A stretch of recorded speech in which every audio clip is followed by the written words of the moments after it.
I want to talk about Onukufo. Wait a minute, I'll tell you what that means.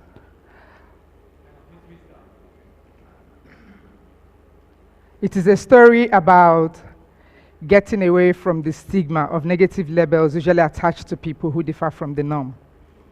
The negative labels we often attach to people, whether consciously or unconsciously, can be very debilitating. So if you've ever been a victim of negative labeling, I'm here to suggest that it is possible to transform them into well springs of positive inspiration to overcome and to empower. By the way, I am Onukufo. It's a name my mother gave to me at birth.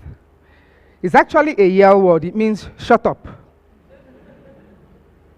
My father, an only surviving son, desperate to have a male child, married my mother as a second wife in the late 70s. After her first child, a girl, in quick succession, she had another child. It turned out to be a girl again. Heads bowed in disappointment, tongues wagged, and angered by those angry responses, she named me Onukufo, apparently irritated by the barrage of snide remarks from local people, just because she had a girl child. So because my name was funny, I was always taunted by my peers when I was growing up. At age 7 or 8, I was determined to do something to end the heavy dose of taunting I got from my peers.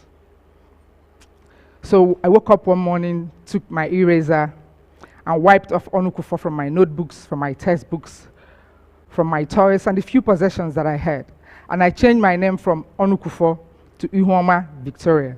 These are names I found on my Anglican baptismal certificate. Ihoma means the pretty face that brings good luck.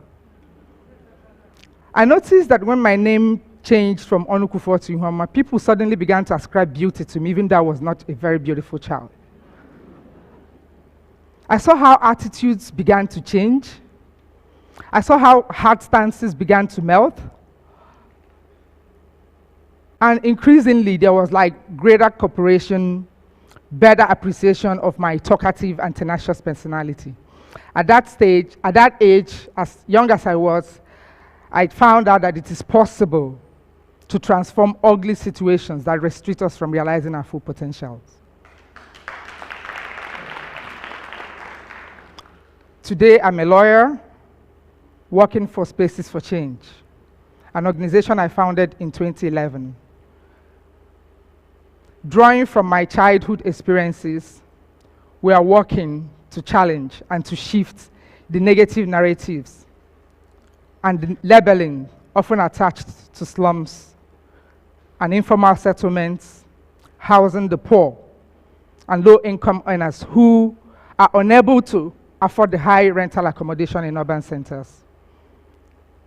For too long, dominant narratives in popular literature have depicted slum areas as havens for criminality, crime, drug abuse, prostitution, pollution, squalor, all those negative things you can imagine.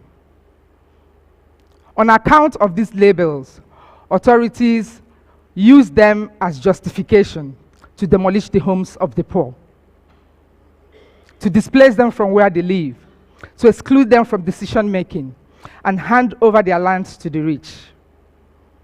We all remember the story of Morocco. Yes, Morocco, the same place we now know as Lekki Peninsula. To aggravate the situation, evictions and demolitions that are often very unlawful and totally indefensible are backed by compelling developmental language and technical jargons that are, quite unfortunately, very popular. We want to change that. Drawing again from my experiences, we are using some of the techniques that worked for me when I was a child. So I ask you, is there more to slums, to informal settlements? My answer is yes. So we're using nicknaming, films, storytelling, social media to counter the narratives and to project the other side of slums, the other side of the informality, and the richness of the diversity that exists in slums. A lot of talents reside in those slums.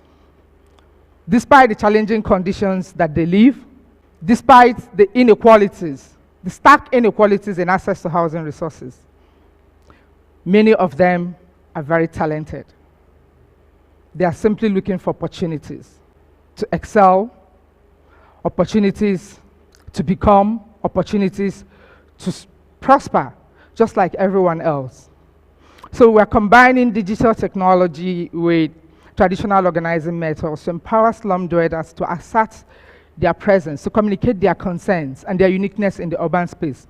Through our work, we want to demonstrate that they are able to participate in policy discussions, advocate for reforms that work for them.